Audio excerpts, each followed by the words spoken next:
Hola, soy Patricia Gómez. Hoy en adelante nos acompaña Fernando Campos de UCC, quien con muchos años de experiencia ha ayudado a muchas familias a comprar su primera vivienda. El Deporte Sin Límites con la organización Aquiles, México. Y cerramos este episodio con la riqueza cultural plasmada en los grabados de la artista Cristi Tirado. Acompáñenos. Fernando Campos, representante del programa para compradores de vivienda de United Community Center, UCC, tiene muchos años de experiencia sirviendo a las familias de Milwaukee.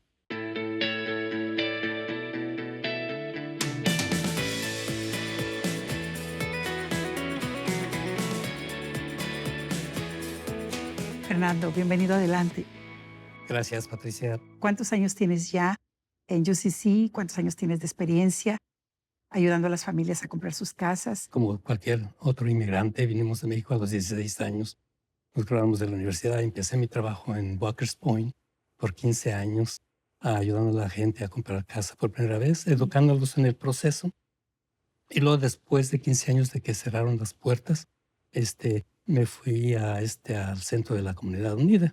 Y allí llevo 23 años. Así es que es una larga avenida que he corrido ayudando a tanta gente por 38 años en total. Casi cerca de los 4,000 familias a comprar su casa. No solamente eso, sino lo más importante es cómo mantener su casa para que se queden en la casa. Que se queden en la casa por cierto tiempo es mejor para tener una vecindad mejor para vivir, menos crimen y las propiedades se evalúan. Y es una inversión que es por muchos años. Por eso el trabajo que hacemos en UCC es de educarlos, viniendo a los seminarios, que es bien importante. Después se reúne con una de nuestras consejeras y ya empezamos el proceso. Y lo bueno y lo más bonito de esto es que todo es gratis. Solamente ellos tienen que poner $50 para su reporte de crédito si lo necesitan. Pero de allí los guiamos del paso A hasta el final. Y estamos con ellos en un lado. Si no tienen los requisitos, nosotros le decimos cómo hacerlo. Y ya cuando están listos, entonces así ya nos sentamos con ellos, elegimos un banco que tenga becas con las becas de nosotros para ayudarles para el enganche y los costos de cierre. En otras palabras, gastamos mucho tiempo con ellos, que para cuando ya ellos piensan que no van a dejar la casa, lo piensan 2 veces porque en realidad han puesto mucho trabajo en eso. Les ayudamos a 335 personas el año pasado. De esas 335 personas, así como 2 o 3 nada más caen en ese paso de que no pueden hacer los pagos de su hipoteca. Pero aún así, en el proceso, cuando los educamos, decimos que nos hablen y ahí tenemos un programa nosotros que les podemos ayudar para ver las opciones que tienen y trabajamos con los bancos para que no pierden la casa. El problema es de que hay mucha gente que no sabe de estos programas, pero por eso cuando vienen al seminario, que son las clases, ahí les decimos, llámenos, aquí hay recursos para ayudarles. Y todos sabemos que tenemos problemas de emergencia, por estas personas que no hicieron los pagos o se atrasaron en las mensualidades es por un divorcio, porque ya no tienen ese ingreso cada mes, o por una emergencia de salud. Entonces, pues eso suena inevitable. Claro. Entonces, por eso nos sentamos y ya ponemos un plan junto. Hablamos con la institución financiera que está serviciando el préstamo y a ver si hay una opción para salvar la casa. Y hemos tenido muchos éxitos con eso. Eso es maravilloso, Fernando, porque muchas veces la cultura, la falta de conocimiento del sistema, la falta de lenguaje pueden ser una gran muralla para que las familias puedan retener la casa. Y qué bueno que desde un principio se les prepara y se les dice, aun cuando haya momentos difíciles en la vida, hay que revisar si hay opciones. Sí, por eso estamos ahí con ellos. Cualquier persona te puede ayudar a comprar casa, pero para que la retengas, ese es el problema. Y pues lógicamente ese es donde nosotros nos enfocamos más. Todos nuestros servicios son en persona. Yo creo que por eso funciona muy bien el sistema de nosotros, la estructura. Tiene un área de los compradores de casa por primera vez, porque las clases son en persona. La entrevista con uno de los consejeros que está certificado por el gobierno de HUD es en persona y todo es en persona. Otras agencias tienen ya todo es online, todo eso, tú sabes, pero nosotros todavía lo hacemos en persona hasta ahora. Y ha funcionado muy bien. Ahora, Fernando, ¿qué significa? ¿Qué has visto tú que significa esto para los niños cuando los padres pueden vivir en una vivienda propia en lugar de rentar? Educarlos para comprar su primera casa es una inversión grande, lógicamente, pero es el cambio que hacemos en la vida de la persona. Por ejemplo, el año pasado teníamos una educadora que siempre ha estado rentando y nunca pensó en comprar casa, pero se embarazó y dice, ¿qué voy a darle a mi hija? Se reunió con uno de mis consejeros y le pusimos un plan. Pudo comprar una casa el año pasado de un programa que tienen de ECE para educadoras. Nuevas las casas con todo el refrigerador, estufa, aire acondicionado, todo nuevo por $105,000. Ayudamos con becas como de $15,000. La hipoteca era como de 80, 85. En 30 años, los pagos mensuales son de 850, incluyendo el principal, el interés, taxes, aseguranza y el PMI o la aseguranza privada. Esos son cambios que hacemos en situaciones como esto, de $100,000 el balance de un préstamo. Se hace la evaluación y la evaluación viene en 200. Lógicamente tiene $100,000 de plusvalía. De esos $100,000, el 80% cualquier institución financiera te va a dar como un préstamo que se llama HELOC, que es un préstamo con interés, que ese interés lo puedes deducir en los taxes al final del año. Pero puedes usar esos $80,000 para comprar otra casa.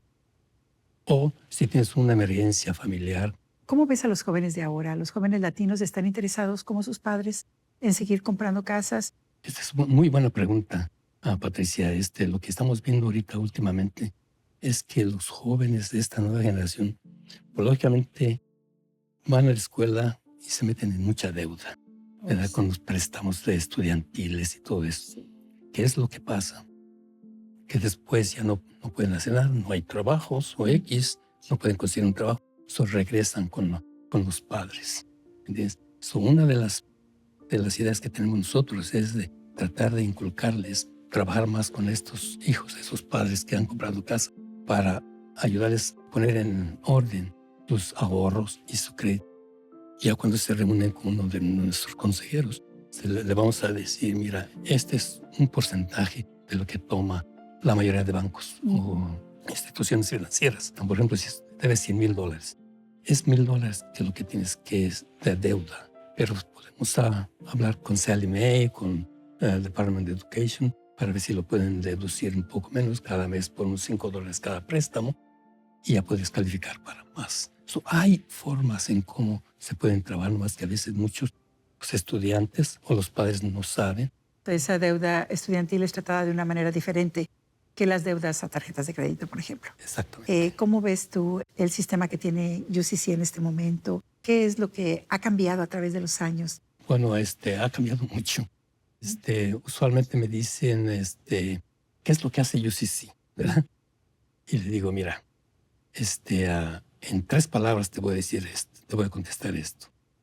El Centro de la Comunidad tiene un programa de 3 meses hasta 108 años que tiene uno de nuestros viejitos en el centro de adultos. Servicios para niños de 3 meses hasta una persona de 108 años. En todos los programas que tú quieras ver, ya sea en la clínica de memoria, ya sea en el Latino Arts, ya sea en educación, ya sea en los servicios humanos. UCC se fundó en 1970. Nuestro programa de compradores por primera vez, el desarrollo de vecindades o Neighborhood Development Program, empezó en 1994. Ese programa empezó con una beca de la ciudad de Milwaukee para ayudar a incrementar dueños de casa en el área de 3 a 6 bloques alrededor de UCC. En ese tiempo, el porcentaje que había de dueños en ese entonces era como el 30%. Ahora tenemos del 65 al 70%. Ahora, lógicamente, ya con el programa de tantos programas durante los años, ya abarcamos todo lo que es la ciudad de Milwaukee, el condado de Milwaukee, y últimamente abrimos una rama en Racine. Fernando, mil gracias por tu tiempo y tu esfuerzo de estar hoy con nosotros. Muchas gracias por la oportunidad. Estamos aquí sirviendo a la gente. Agradecemos a Fernando Campos por compartir estos recursos tan valiosos para la comunidad. Para obtener más información, puede visitar el sitio de internet de United Community Center UCC.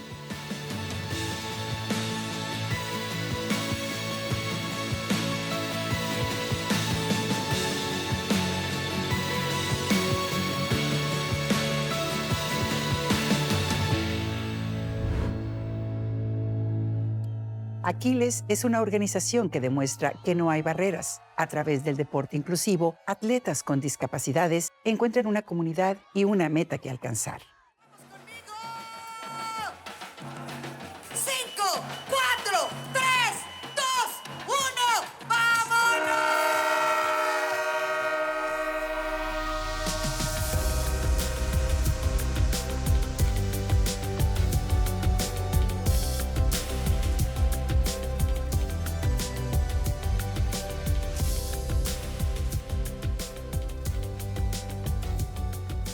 Hace aproximadamente 7 años adquirí la discapacidad visual.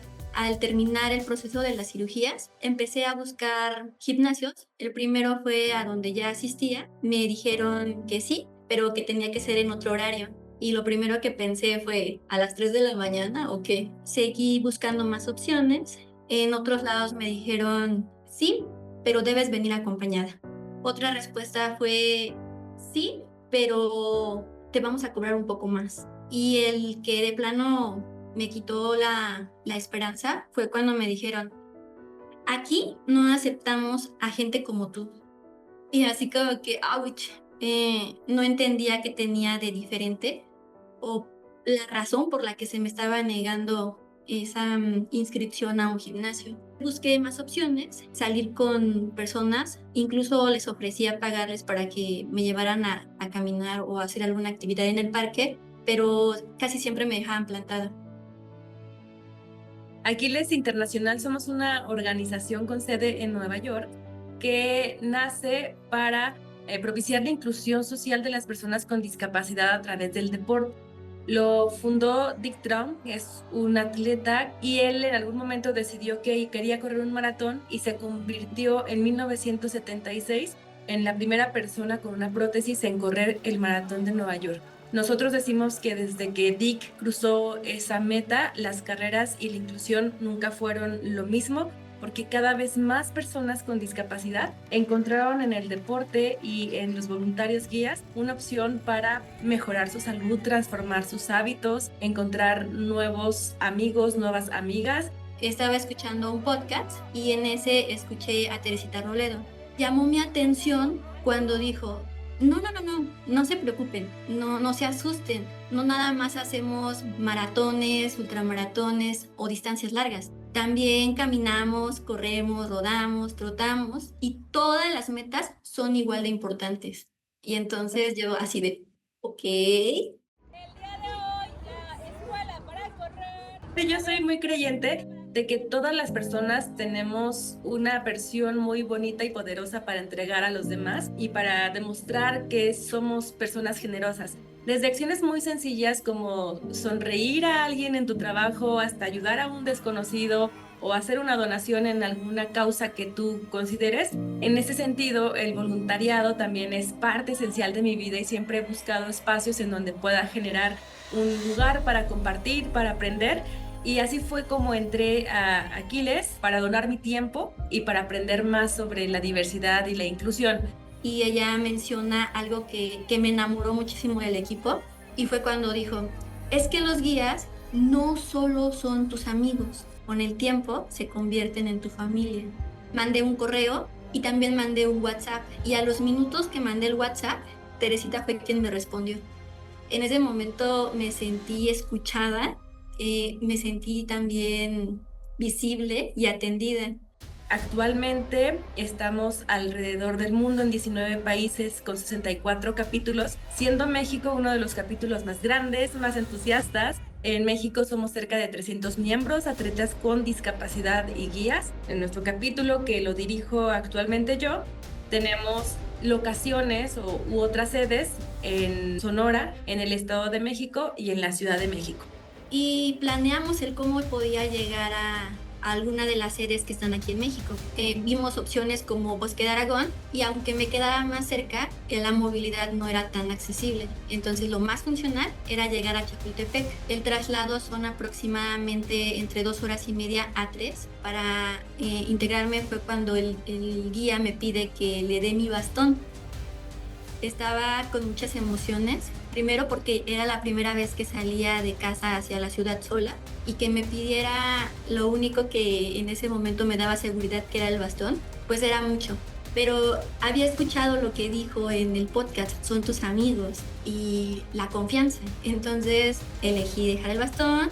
A la hora de participar en la actividad era correr aproximadamente 100 metros a la velocidad que tú quisieras. Cuando dijo corre, yo corrí lo más rápido que pude.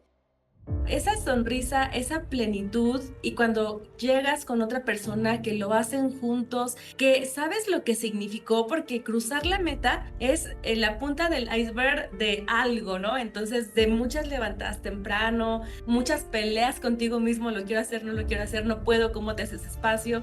Estos desafíos que vas encontrando en el camino, que de pronto en el deporte es muy común, las lesiones y cómo las superas, y cómo esa red de apoyo te acompaña y te ayuda a que puedas cruzar esa meta. Fue una explosión de emociones, tenía ganas de llorar, algo se me quería salir del pecho, sentía mucha alegría, se me pintó una sonrisa en la cara y me emociona volver a recordar esa parte. Entonces, ese día yo llegué con Converse, llegué con jeans, una sudadera y una esperanza que se hizo realidad.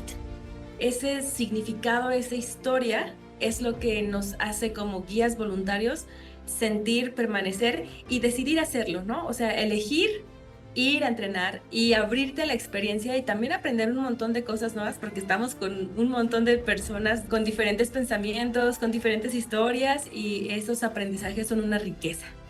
Estudié la carrera de Ingeniería y Arquitectura. Elegí estudiar una carrera más, que era electricidad. Esa segunda carrera ya no la terminé porque adquirí la discapacidad. Para titularme fue un poco complicado. Al estar en el equipo, hacer la actividad de correr, se fortalece la parte de la autoestima. Y también en esto de la autoestima fue porque bajé 15 kilos en 8 meses. Entonces me sentía más ligera, más segura, más guapa. Esto ayudó a que tuviera una madurez emocional y aprender a tomar decisiones y también a elegir lo que quería. Teresita siempre nos dice que todo es posible porque tú lo haces posible. También tomen el protagonismo hacia un espacio más inclusivo, en donde sea que estén. Puede ser no ocupando una rampa que no te corresponde, no ocupando un baño asignado para personas con discapacidad. Preguntarte si el término que estás utilizando para referirte a una persona con discapacidad es el más adecuado. El buscar y el encontrar la inclusión es un acto colectivo. Entonces, hoy les diría, acércate a que hoy hagas algo diferente.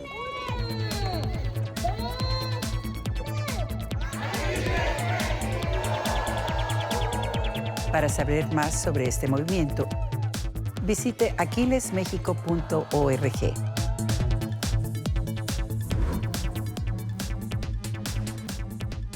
Nos acompaña la reconocida artista visual Cristi Tirado, quien mediante técnicas tradicionales documenta la labor de los trabajadores esenciales y plasma las tradiciones de la comunidad latina, ofreciendo un testimonio visual de la vida cotidiana y la resiliencia cultural. Esta es una historia de Aram Lilly, nuestro talentoso colega de The Arts Page en Milwaukee PBS.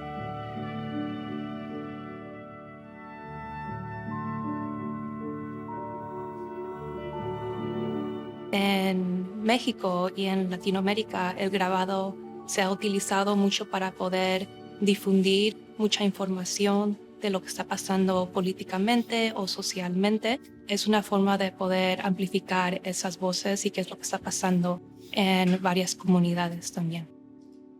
Con mi arte lo que hago es hacer grabados de diferentes historias que están arriesgadas muy culturalmente a mi familia y las narrativas y las historias de mi familia también. Entonces, en la forma de poder escarbar y tallar una obra o imprimirla es una forma también de repetir y de amplificar esas voces y esas historias y poder también como difundirlas también para que se puedan reconocer y archivar. Por la primera vez cuando vi el trabajo de Christy y cómo estaba evolucionando, comenzó a ser una idea más de que quería realmente presentar aquí en Latino Arts. Yo conocí a Jacobo el año pasado. Yo tuve una exposición en Tandem Press. Vino a ver la exposición. Después se dio cuenta que muchos de los temas que yo utilizo y que yo investigo en mis obras son temas que son muy importantes también para lo que ellos exponen en Latino Arts y las voces que ellos quieren amplificar también. Lo que tenemos en la galería en esta exhibición tan bella que se llama Cosechando Historias por Christy Tirado es una colección realmente de historias acerca de su familia, pero también de su experiencia cultural y esa herencia que ha influido a su proceso artístico. Una de las cosas que es importante para mí es la conexión que la gente tiene con las instalaciones, con las obras. Con una obra atrás como enmarcada como persona que está viendo las obras, la puedes ver, puedes tener esa experiencia, esa conexión, pero ya después cuando te vas, esa experiencia quizá ya no se queda contigo. Pero con las instalaciones, como te forzan a confrontar y ver esa conexión, esa narrativa, esa historia, y vas sintiendo toda esa instalación, esas obras mientras vas caminando en la galería. Entonces no nada más es un momento, pero es toda una experiencia. Es como entrar a un grabado y caminar cerca de un grabado, de ser parte de esa narrativa. Creo que siempre la meta para nosotros en Latino Arts cuando presentamos a un artista es que cuando el público venga a tener una conversación visual con el arte, es que encuentren el momento donde ellos se sienten conectados con la historia que el artista está narrando. Y yo creo que es algo que puede ser universal. Tal vez no sea la experiencia personal de la persona que está viendo las obras. También se puede crear un poco de empatía, a ver cómo nosotros como seres humanos nos relacionamos con historias de otras personas, pero también puede ser un momento de reflexión para que nosotros también veamos cómo hay gente que aún tiene esa relación inmediata con la tierra. El grabado también es algo muy físico, algo muy manual también. O sea, el acto de trabajar y granear una piedra de litografía o también tener una superficie de madera o linóleo y escarbar, hacer las silografías, también es acto muy duro para tu cuerpo y es algo muy físico. Entonces en mi trabajo tengo el tema del laboral manual, entonces es un tema que se utiliza no nada más de poder hacer las imágenes del trabajo, pero también todo lo que se toma para hacer una obra, todo eso tiene tema de laboral, de crear hasta instalar, que tomó como 4 días. Ella ha evolucionado de lo que es tradicional a una incorporación de métodos tecnológicos muy avanzados.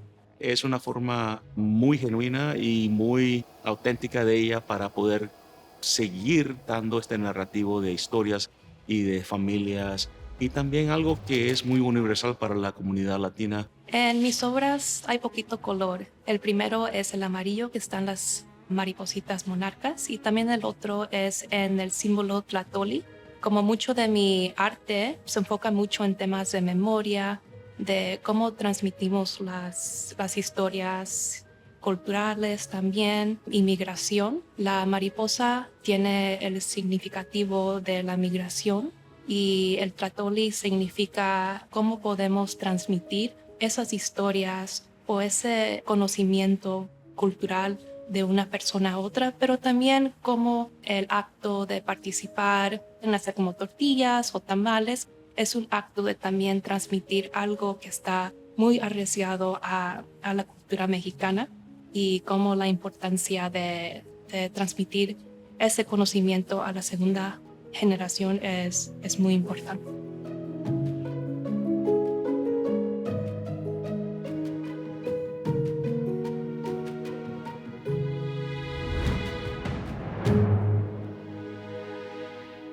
Nos despedimos invitándolos a que nos dejen saber sus comentarios al 414-297-7544 o a través de milwaukeepbs.org. Soy Patricia Gómez, deseándoles paz y bendiciones.